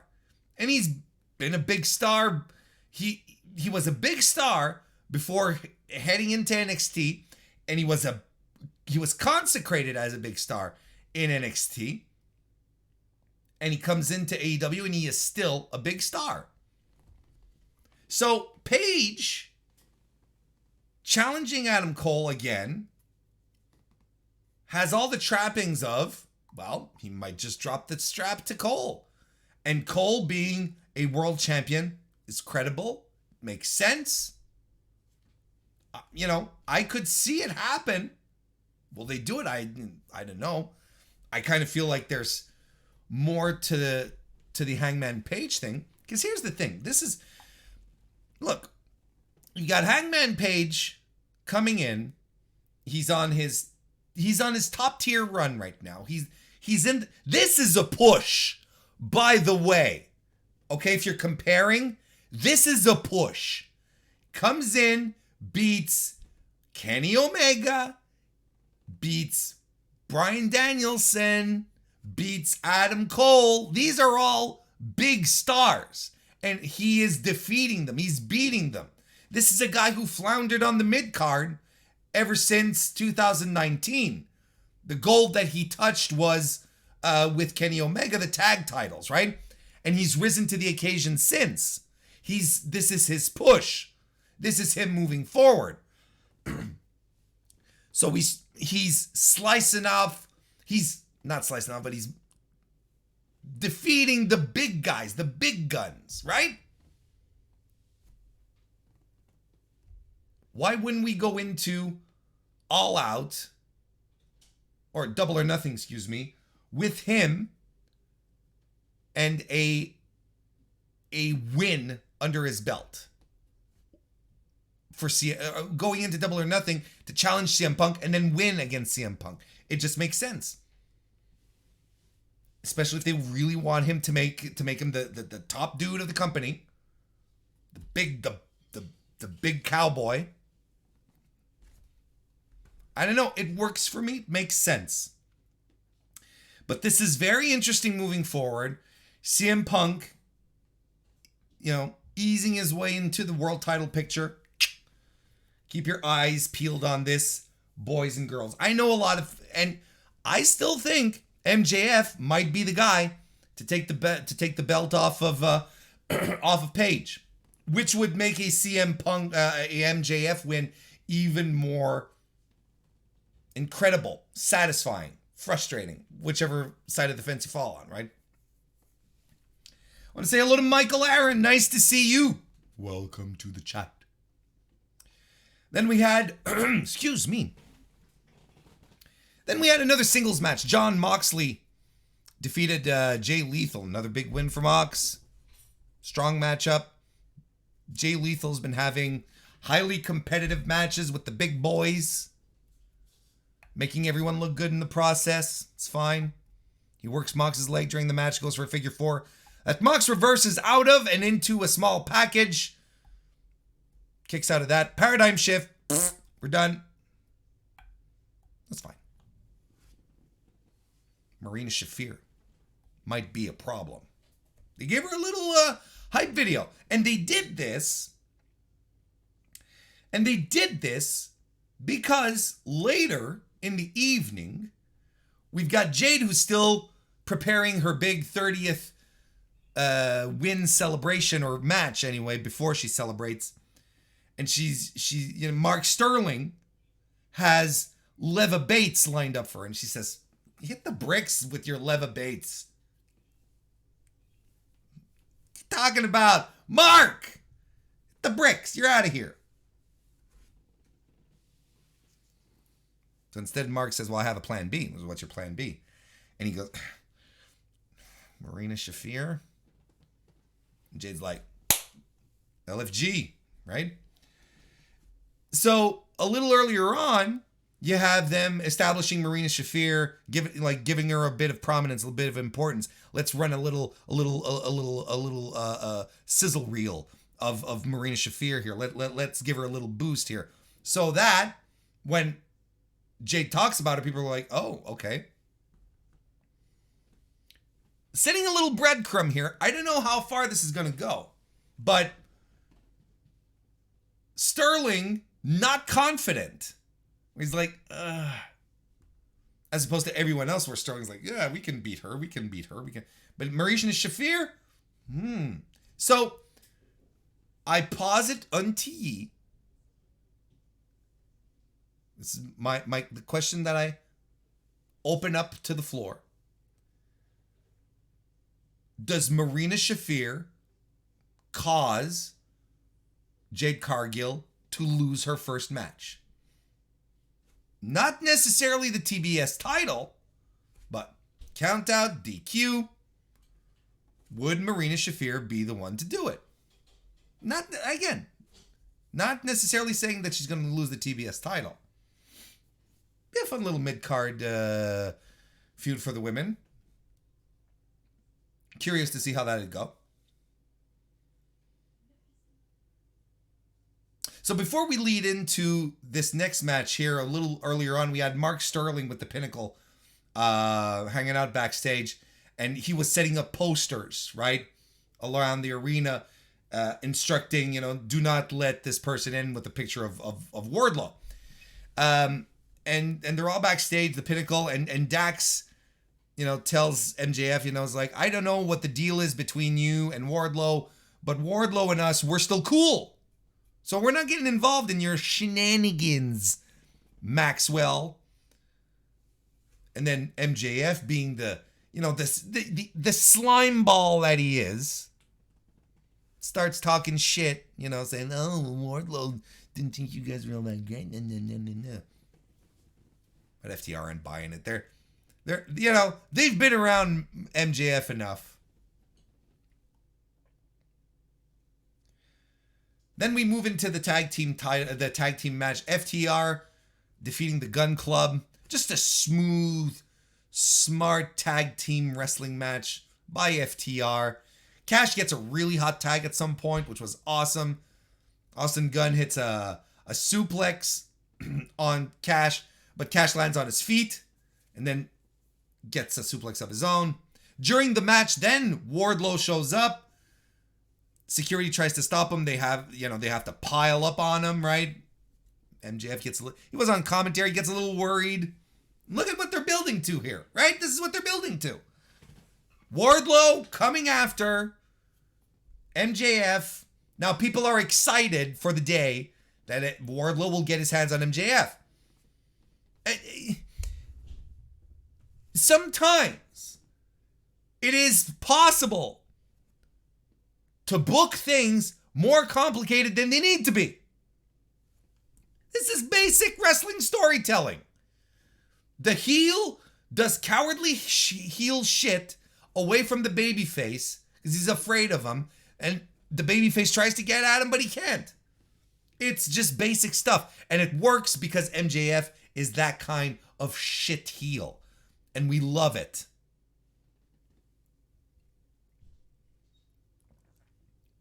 Look, anyway, the FTR hit the big rig for the win, and a nice, just a perfectly communicated too.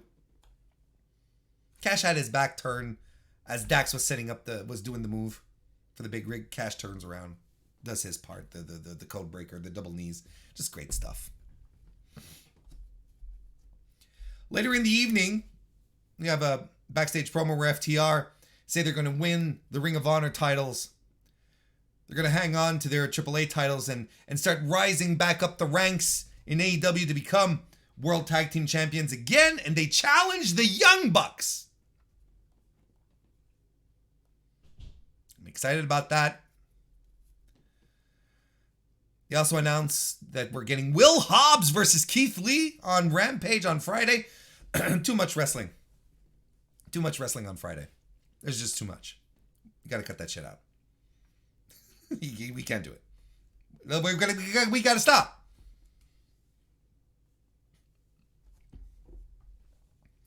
The Jericho Appreciation Society make their appearance backstage. They're cutting a promo.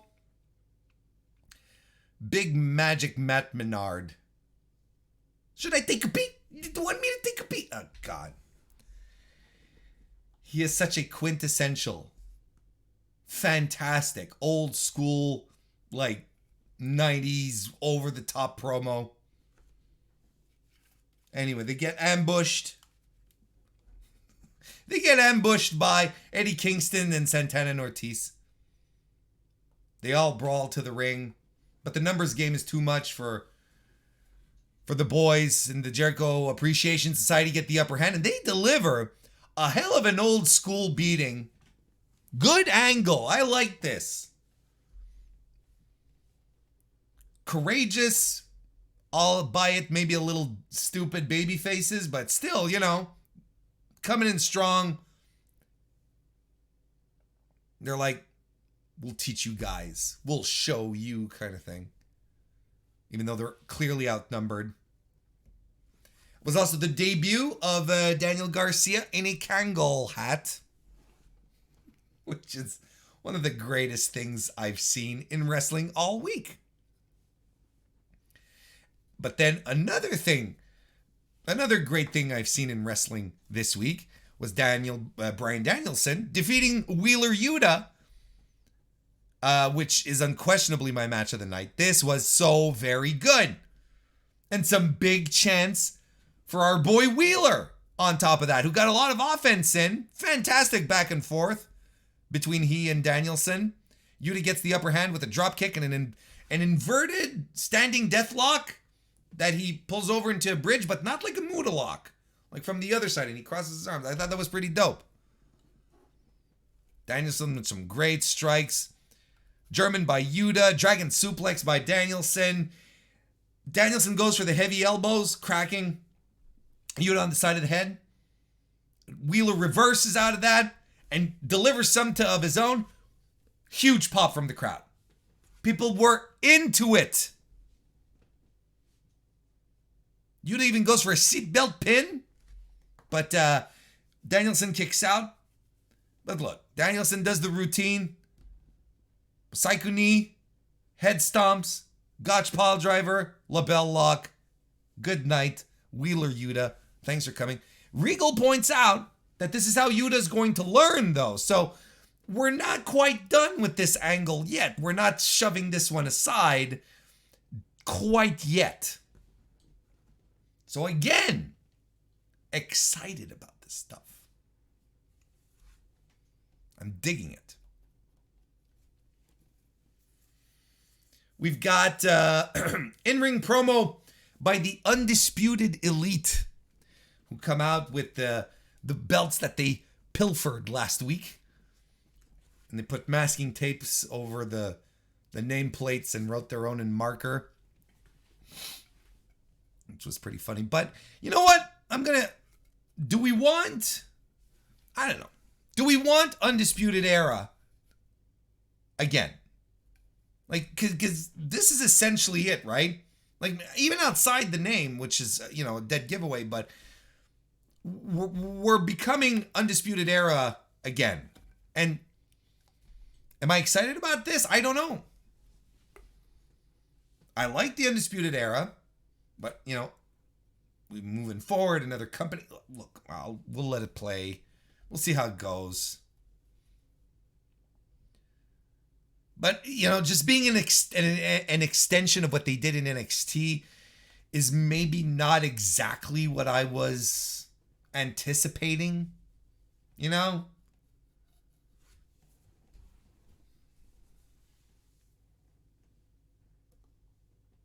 Makes you wonder, though, because they call themselves the best group, the greatest group, the Undisputed Elite. We haven't heard from the Young Bucks yet. How are they going to react to all of this? Very curious to find out how this is all going to go down. Eventually, Adam Page comes in, driving a Tesla with long horns on the hood. And I'm like, of course, the millennial cowboy is going to be driving a Tesla with longhorns on the hood. Of course he is. Brilliant stuff. He comes in, goes after the Undisputed Elite. Jurassic Express runs in. The heels hit the bricks and the champs have their titles back. There you go. Continuing this feud. Thunder Rosa comes out for a promo. The promo that she couldn't do last week. She says that she's the first Mexican-born women's world champion. That she's fought hard to get to the top. And she wants to be the face of the division.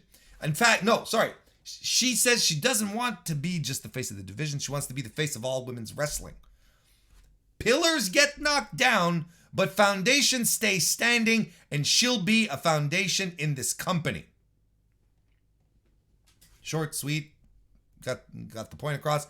Later in the show, Nyla Rose gets a promo. In fact, Vicky Guerrero sets it up, and then Nyla takes the rest of the promo and says, she'll be Thunder Rosa's genie and grant her wish to jack her up.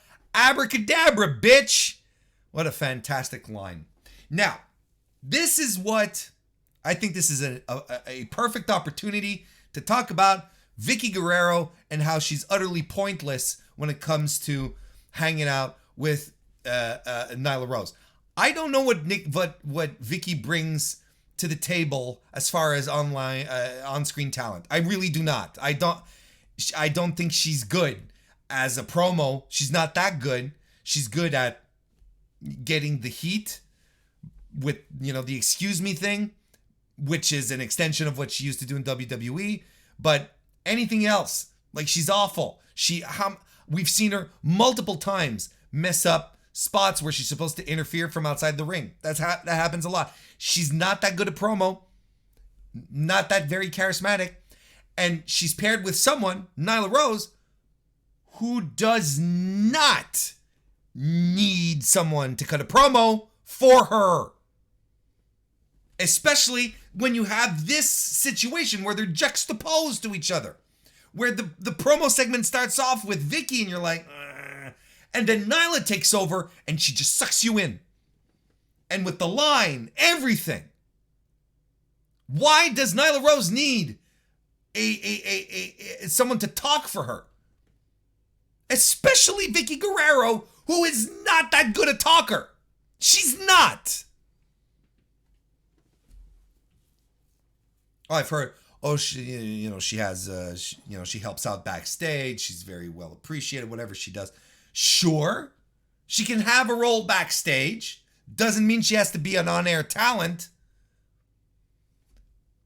Personally, look, Nyla Rose is fantastic. She's grown into an amazing pro wrestler from when we started seeing her in 2019.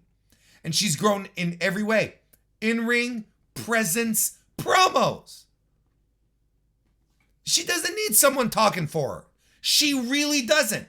Especially not Vicky Guerrero. Come on.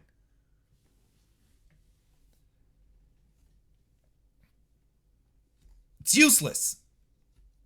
It's not entertaining. Hey, Obscurity Knox. Nice to see you. Welcome to the chat. We had a qualifying match for the Owen Hart Foundation Women's Tournament qualifying match. That's what I just said.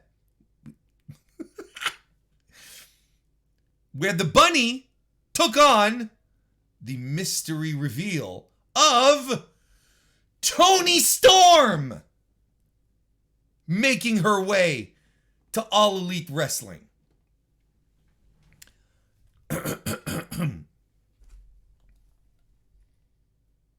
Toni Storm is a net win for the women's division in AEW. This is a wrestler who has been a star wherever she went. Poised to be a star, at the very least, everywhere she went. Except WWE. Where they just tried too damn hard to get her over. They just tried too hard. Instead of letting her be what brought her to the dance. They started trying stuff out, gimmicks, turning her heel. Natural babyface, charismatic superstar material Toni Storm. Let's make her a heel.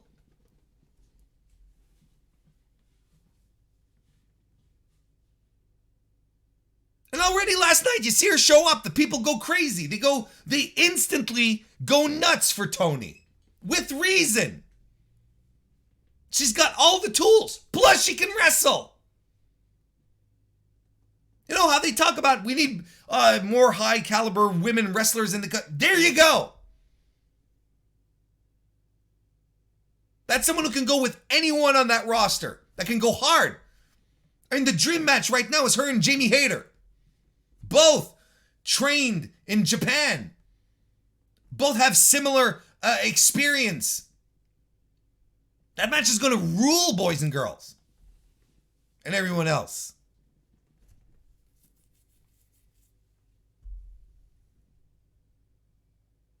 And already last night, you see her come out and she looks happy. She looks happy to be there. She looks happy to be wrestling again.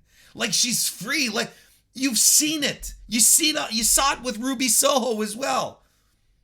This freedom, and that in it just itself, it's worth $1,000.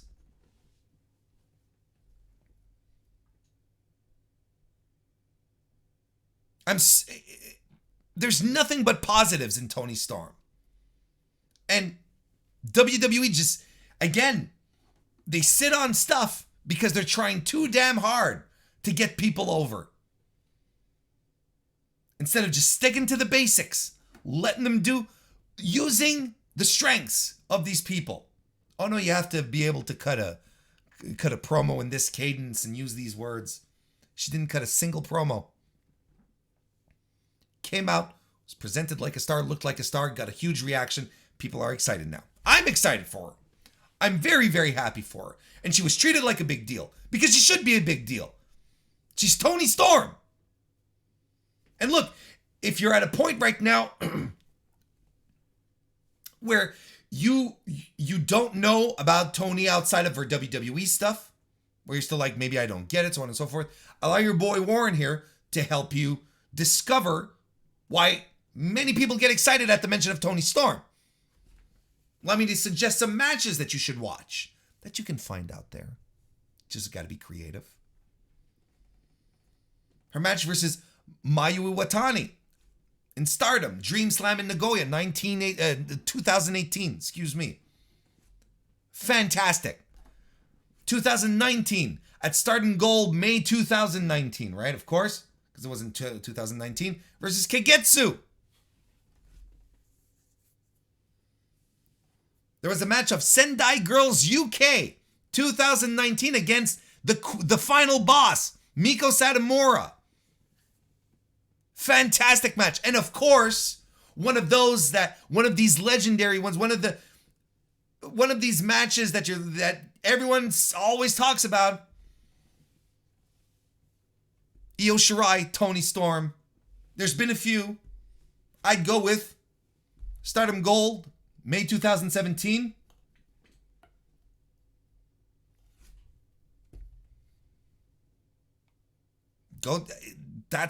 Go find those out, and then you'll understand, and you'll see what the WWE system does to wrestlers who are supposed to be wrestling, who are good at their craft, who are supposed to allow themselves to go all out and just do what they were trained to do.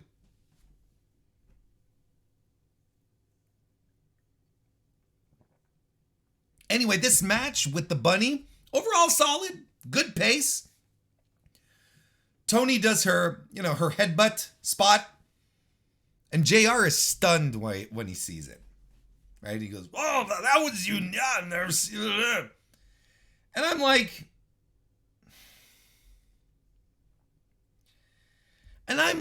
I'm looking at this. I'm listening to JR, and he said, "What the fuck does this guy do in a week? He doesn't watch any tape. No one says, JR, look, we've got Toni Storm coming this week on the books. Yeah, she's coming this week. Why don't you, here are a few matches, check them out, just to get to know her moveset. Like, do some research like any color commentator should be doing, right? Getting to know the athletes, getting to know the people. What the hell does JR works once a week? Not going to tell me that he doesn't have time to click on a couple of URLs that some of his staff can supply to him to watch the matches and get familiar with the movesets and the people and what they've done. It's wild because the research on wrestlers is the kind of thing that we expect from color commentators on the independent circuit. Where it's like, man, you can tell when an indie play-by-play person has done their commentary, has done their research or not, or the colored people. And we expect that.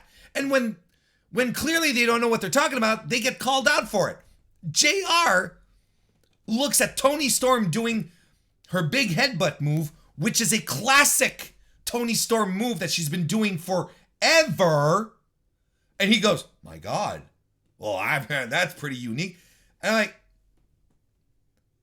this should not be the first exposure of JR to Toni Storm. It's insane to me. Do some research, JR, instead of just sitting down and banking on your name, your reputation. Bunny hits a DVD and a pair of super kicks, but The German suplex and the Storm Zero make the win go for Toni Storm against the Bunny, gatekeeper of the women's division. And that's not a bad thing. Main event was, I saw Andrade El Idolo defeat Darby Allin. Can we stop the comparisons to Andrade to Santos Escobar in NXT? Because I'm like, why are people constantly comparing the two? It's kind of low-key racist. Cut that shit out. It's the kind of thing that bothers me. Andrade hits a corkscrew pescado before the bell, and he messes Darby up. They fight on the floor. Darby goes for a flying DDT attempt, but Andrade catches him in a suplex position, then dumps him over the barricade. Then he bombs Darby on the, he sets the stairs upright and he bombs him on top of it. Just fantastic stuff. Finally, we're in the ring. The match starts. We get this huge body drop. What the hell was that? Darby fell and was like, he accordioned into himself. It was nuts. He hits a code red, Darby does, reversing out of a powerbomb attempt, which was cool. And then there's this fantastic slap fest. It was like, it was great. And people were like, it's sloppy. I'm like, it's a brawl. It's a fight. They're slapping each other. It was organic. It felt good. I liked it. Flipping stunner by Darby Allin and an avalanche crucifix bomb. The Andrade family office come out to attack Sting, who of course is with Darby Allin. Darby Allin saves him by doing a coffin drop to the floor, but it costs him the match because Andrade hits the hammerlock DDT for the win. Post-match, the AFO, all of them come to the ring, beat Sting up, beat Darby up. Who comes out for the big save? Well, of course, the Hardy Boys. Twist of fate, swanton bomb. Why is Jeff hitting his swanton bombs? Why is he landing? Why is his back, his entire upper back, landing on the mat now? Is this a new way that he's trying to protect? I don't know. It's weird to me. Fun main event. Fun Dynamite. A lot of stuff that it's really... That's where you go for your weekly pro wrestling, man. I don't know what to tell you. Thought everything clicked. I thought everything was very good. You know, there weren't... And on top of that, a fantastic match with Danielson and Yuta. Just a fantastic match. I don't know. I loved it. I thought it was a very, very strong episode of Dynamite. Didn't have tons of 5-star matches, but everything clicked. Everything makes sense. Everything's good. You can feel the progression. You can feel things going forward. I'm satisfied. So since I'm so satisfied, why don't we wrap up the weekly wrestling inspection? Okay, we will.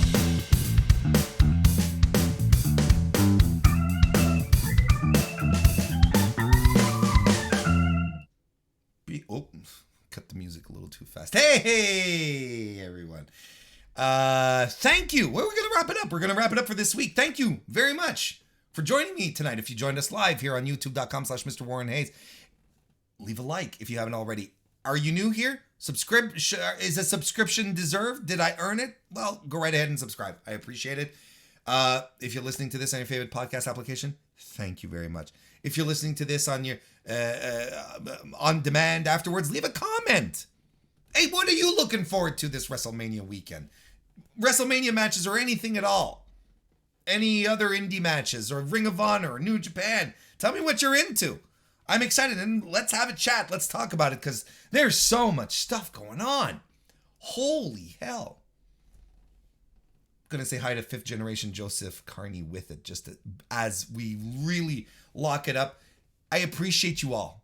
Thank you very much for joining me. Remember, members only stream tomorrow, Friday evening. You want to join in? Well, that's it. You have to be a member. That's how it goes. So become a member of the Mr. Warren Hayes Show channel. Show some support, and you'll get some extra content on top of that. Thank you all so very much. Have a great rest of your evening. Enjoy WrestleMania.